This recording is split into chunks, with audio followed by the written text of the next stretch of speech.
Hi friends, எல்லாருக்கும் வணக்கம். Welcome to Keethu cooks. இன்றைக்கி நம்ம டேஸ்டியான ஒரு சிம்பிளான ரெசிபி பார்க்கலாம். என்னென்னு பார்த்தீங்கன்னா, சிப்பி காளானில் கிரேவி பார்க்கலாம். இது நம்ம எல்லா வகையான டிஃபன் அண்டு சாப்பாடு எல்லாத்துக்குமே சேர்த்து சாப்பிட்ற அளவுக்கு ரொம்ப ஆப்டாக, ரொம்ப சூப்பரான டேஸ்ட்டில் இருக்கும். என்னோடய சேனலை நீங்கள் ஃபஸ்ட் டைம் பார்க்குறீங்க அப்படின்னா கண்டிப்பாக லைக் பண்ணிக்கோங்க, சப்ஸ்கிரைப் பண்ணி வச்சுக்கோங்க. கூடவே இருக்க பெல் ஐக்கானில் ஆல் ஆப்ஷனை கிளிக் பண்ணிக்கோங்க. வீடியோ ஃபுல்லாக பாருங்கள். சில குக்கிங் டிப்ஸ்லாம் நான் கொடுப்பேன், அது உங்களுக்கு யூஸ்ஃபுல்லாக இருக்கும். வீடியோ ஃபுல்லாக பார்க்குறதுனால எனக்கும் ரொம்ப யூஸ்ஃபுல்லாக இருக்கும். வாங்க இப்போ நம்ம வீடியோக்குள்ளே போகலாம். ரொம்ப சூப்பராக ஏகப்பட்ட நன்மைகள் கொண்ட இந்த சிப்பி காளான் பொதுவாகவே பெண்களுக்கு ரொம்ப வரப்பிரசாதம்னு சொல்லுவாங்க. பாலூட்டும் தாய்மார்களுக்கும் கர்ப்பிணி பெண்களுக்குமே ரொம்ப ரொம்ப அதிகமான ஒரு ஊட்டச்சத்து நிறைந்த ஒரு உணவில் இந்த சிப்பி காளான் ஒன்றுங்க. இப்போ இதுக்கு தேவையான பொருள்கள் நம்ம பார்த்துடலாம். தக்காளி ஒரு மீடியம் சைஸில் 3 எடுத்துக்கலாம். 2 பெரிய வெங்காயம், 2 ஸ்பூன் அளவுக்கு இஞ்சி பூண்டு பேஸ்ட்டு, 2 பச்சை மிளகா, ஒரு 50 கிராம் அளவுக்கு சின்ன வெங்காயம். இது போக நம்ம மசாலா ஐட்டம்ஸ் கொஞ்சம் எடுத்துக்கலாம். இதில் பார்த்திங்கன்னா சீரகம் ஒரு 1/2 டீஸ்பூன், பெப்பர் ஒரு 1/4 டீஸ்பூன் அளவுக்கு, பட்டை ஒரு 5 பீஸ், லவங்கம் ஒரு 10 பீஸ், ஒரு ஸ்டார் அனைஸ், கொஞ்சம் போல் மராத்தி மொக்கு. அது போக இப்போ மசாலா பவுடர்ஸ் பார்த்துடலாம். சிக்கன் மசாலா தூள் 2 டீஸ்பூன், மட்டன் மசாலா தூள் 1 டீஸ்பூன், மிளகாத்தூள் 1 டீஸ்பூன், மஞ்சள் தூள் 1/4 டீஸ்பூன், கரம் மசாலா ஒரு 1/4 டீஸ்பூன், காஷ்மீரி மிளகாத்தூள் ஒரு 1/2 டீஸ்பூன். அவ்வளோதாங்க. அது கூட 2 பேக்கெட் அளவு நம்ம இப்போது இந்த சிப்பி காளான் எடுத்துக்கலாம். முட்டை காளானும் எடுத்துக்கலாம். அதை விட இந்த சிப்பி காளானில் ஏகப்பட்ட நன்மைகள் ரொம்ப அதிகமாக இருக்குங்க. இப்போது இதை நம்ம கட் பண்ணி ஒரு பாத்திரத்தில் போட்டுட்டு நம்ம இன்னும் கொஞ்சம் குட்டியாக பிச்சு எடுத்துக்கலாம். இது கட் பண்ணால் நமக்கு ரொம்ப சாஃப்டாக இருக்கிறதுனால உடஞ்சி தூளாக ஆகிறதுக்கு வாய்ப்பு இருக்குது. அதனாலே மெதுவாக கையிலே நம்ம பிச்சு எடுத்து நமக்கு தேவையான சைஸில் பிச்சு எடுத்துகிட்டு க்ளீன் பண்ணிக்கலாம். சிப்பி காளான்கள் நிறையா வகை இருக்குங்க. இதில் முத்து சிப்பி காளான், இது நம்மளோட குக்கிங்கில் நிறைய பயன்படுது. 2வது தங்க சிப்பி காளான், இது கொஞ்சமாக ஃப்ரூட்டோட டேஸ்ட்டில் இருக்கும், மஞ்சள் கலரில் இருக்கும். நீல சிப்பி காளான் கோல்டான டைமில் தான் நல்லா செழித்து வளரக்கூடிய ஒரு சிப்பி காளான். இது டேஸ்ட் கொஞ்சம் கம்மியாக தான் இருக்குங்க. இளஞ்சிவப்பு சிப்பி காளான் பார்க்குறதுக்கு ரொம்ப அழகாக, வேகமாக, சூப்பரான கலரில் வளரும். இது அழகுக்கு மேக்ஸிமம் யூஸ் பண்ணுவாங்க.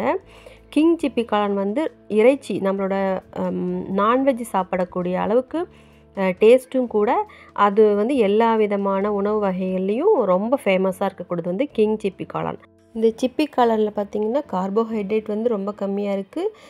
எடை மெயின்டைன் பண்ணுறவங்க அதிகமாக இந்த சிப்பி காளான் அதிகமாக உணவில் எடுத்துக்கிட்டால் கலோரி கம்மியாக இருக்கிறதுனால வெயிட் லாஸ் அதிகமாக நல்லபடியாக பண்ணிக்கலாம். அந்தளவுக்கு ஊட்டச்சத்துக்களும் அதிகமாக இருக்குது, பெனிஃபிட்ஸ் நிறையா இருக்குது, ப்ரோட்டீன் நிறையா இருக்குது.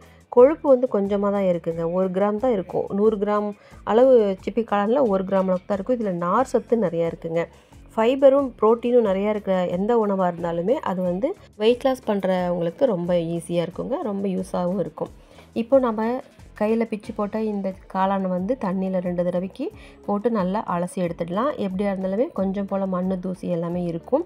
இது பிக்காத முன்னே அலசுனா அந்த இதழ்களில் அங்கங்கே மண் ஏதாவது தங்கிடும். அதுக்காக பிச்சு போட்டு அலசிக்கலாம். இப்போது ஒரு மிக்ஸி ஜாரில் நம்ம ஆல்ரெடி எடுத்து வச்சுருந்த சின்ன வெங்காயம் ப்ளஸ் அந்த மசாலா ஐட்டம்ஸ் எல்லாத்தையும் எடுத்து சேர்த்து நம்ம இப்போது அரைச்சிக்க போகிறோம். அரைச்சி கொண்டு வந்த பிறகு மற்ற பொருட்கள் சேர்த்துக்கலாம். இது எந்த தண்ணியும் எதுவும் ஆட் பண்ணாமல் அப்படியே நம்ம குறைன்னு அரைச்சி கொண்டு வந்துடலாம். நல்லா ஃபைனாகவே அரைச்சிடலாம். இது தண்ணி இல்லாததுனால ஓரளவுக்கு திப்பியாக இருக்கும், பரவாயில்லைங்க, அரைச்சிக்கலாம். இப்போ இது கூட கொஞ்சம் போல் கொத்தமல்லி தழை அதை ஆட் பண்ணிக்கலாம். அதையும் சேர்த்து நல்லா கொஞ்சம் அரைச்சி கொண்டு வந்துடலாம். தண்ணி எதுவும் ஆட் பண்ண தேவையில்லை. இப்போது இந்த கலவையை ஒரு பவுலில் நம்ம மாற்றி வச்சுக்கலாம். தண்ணி இல்லாமல் சேர்த்துருக்கோம். இது வதக்கும் போது இதோட பச்சை வாசனை எல்லாமே சேர்த்து போயிடும். டேஸ்ட்டும் ரொம்ப சூப்பராக இருக்கும். இது ஒரு பவுலுக்கு சேஞ்ச் பண்ணி வச்சுட்டு நம்ம நெக்ஸ்ட் ப்ராசஸ் ஸ்டார்ட் பண்ணிக்கலாம். சிப்பி காளான் பொதுவாகவே நம்ம எல்லா வகையான ஃபுட்டுக்கும் ஆப்டாக பொருந்துகிற மாதிரி நம்ம கிரேவி பண்ணிக்கலாம், வறுவல் பண்ணிக்கலாம், அல்லது என்ன மாதிரி வகையான டிஷ்ஷாக இருந்தாலும் நம்ம செஞ்சுக்கலாங்க. ரொம்ப சூப்பராக இருக்கும். இந்த சிப்பி காளானில் பார்த்திங்கன்னா நம்மளோட பிளட்டு ரெட் செல் உற்பத்தி ஆகிறதுக்கு தேவையான பேந்தோதேனிக் அமிலம் அப்படிங்கிற ஆற்றல் நிறைந்த ஒரு விஷயம் வந்து இந்த ரத்த சிவப்பணம் உருவாக்குறதுக்கு பயன்படுது. அது வந்து இந்த சிப்பி காளானில் அதிகமாக இருக்குதுங்க. நிறையாவே, அதாவது vitamin B5, vitamin B9, folate cell பிரிவுக்கு வந்து அவசியம். கர்ப்ப காலத்தில் கரு வளர்ச்சிக்கு அவ்வளோ யூஸ் பண்ணுதுங்க இந்த சிப்பி காளான். அதனால தான் கர்ப்ப காலத்துலேயும் குழந்த பிறந்த பின்னாடியும் அதிகமாக சாப்பிட சொல்லுவாங்க. அதுபோல் மூளை வளர்ச்சிக்கு தேவையான, கல்லீரல் செயல்பாட்டுக்கு தேவையான கோலின், அப்புறம் பொட்டாசியம், இந்த மாதிரி ஏகப்பட்ட விஷயம், பாஸ்பரஸ், துத்தநாகம், ஊட்டச்சத்து நிறைந்த ஒரு சூப்பர் ஃபுட்டுனா சிப்பி காளான் ஃபுட்டு தாங்க. நம்ம இப்போ அந்த பெரிய வெங்காயத்தையும் நீளவாக்கில் கட் பண்ணி எடுத்துக்கிட்டோம். எடுத்து வச்சிருந்த மீடியம் சைஸ் தக்காளி 3யும் நம்ம அந்த வேர் பகுதி, தண்டோட ஸ்டார்டிங் பகுதி, அதை கட் பண்ணி எடுத்துகிட்டு குட்டி குட்டியாக சாப் பண்ணி வச்சுக்கலாம். ஈஸியாக இருக்கிறதுக்காக தான். தக்காளி வந்து தோல் நீக்கி வெயில் காலத்திலலாம் வந்து பச்சையாகவே அரைச்சி ஜூஸ் போட்டு சாப்பிடுங்க. ரொம்ப ரொம்ப நல்லது. இதில் இருந்த தோல் வந்து தனியாக நம்ம சாப்பிடும்போது கிட்னியில் ஸ்டோன் ஃபார்ம் ஆகும். ஆனால் இந்த தக்காளி பழத்தை சாப்பிடும்போது அந்த ஸ்டோன் வந்து கரைஞ்சி வெளியே வந்துடுங்க. இதில் தான் பாதிப்பும் இருக்குது, இதில் தான் மருந்தும் இருக்குது. நம்ம அதை எப்படி யூஸ் பண்ணுறோம் அப்படிங்கிறத பொறுத்து. அந்த தோல் கூட வந்து நம்ம ஏன் சாப்பிடும்போது கல் உருவாகுது அப்படின்னு சொன்னாக்கா, இப்போ போடுற அந்த விதைகள் பயன்படுத்துகிற அந்த விளை நிலத்தில் போடுற அந்த ஃபெர்டிலைசர்ஸ் மருந்துகள், செயற்கை உரம், செயற்கை மருந்தெல்லாம் போடுறாங்க இல்லையா, அந்த காரணத்தினால தான் வந்து கல் உருவாகுது இந்த தோல் சாப்பிட்றதுனால. மற்றபடி இது ஆரோக்கியமாக ஆர்கானிக்காக கிடைச்சிதுன்னு வச்சுக்கோங்களேன், அது ரொம்ப சூப்பரான ஒரு மருந்து தாங்க தக்காளியெல்லாம். இப்போது இந்த பொருளெல்லாம் எடுத்து ரெடி பண்ணி வச்சாச்சு. நம்ம ஒரு பக்கம் தனியாக வச்சுக்கிடலாம். அடுப்பில் கடாயை வச்சுட்டு ஒரு 4 ஸ்பூன் அளவுக்கு குக்கிங் ஆயில் விட்டுக்கலாம். கட் பண்ணி வச்சுருந்த அந்த பெரிய வெங்காயம் அதில் சேர்த்துக்கலாம். நம்ம கடுகு, சீரகம் எதுவுமே நம்ம ஆட் பண்ணிக்கலாம். டைரெக்டாக வெங்காயம் போட்டாச்சு. அதை வந்து நம்ம வதக்கி விட்டுக்கலாம். ஓரளவுக்கு கண்ணாடி நிறம் வர வரைக்கும் வதக்கிட்டு கூடவே நம்ம கட் பண்ணி வச்சுருந்த தக்காளியை ஆட் பண்ணிக்கலாம். தக்காளியும் வெங்காயமும் இப்போ வதங்கி வந்துட்டுருக்கு.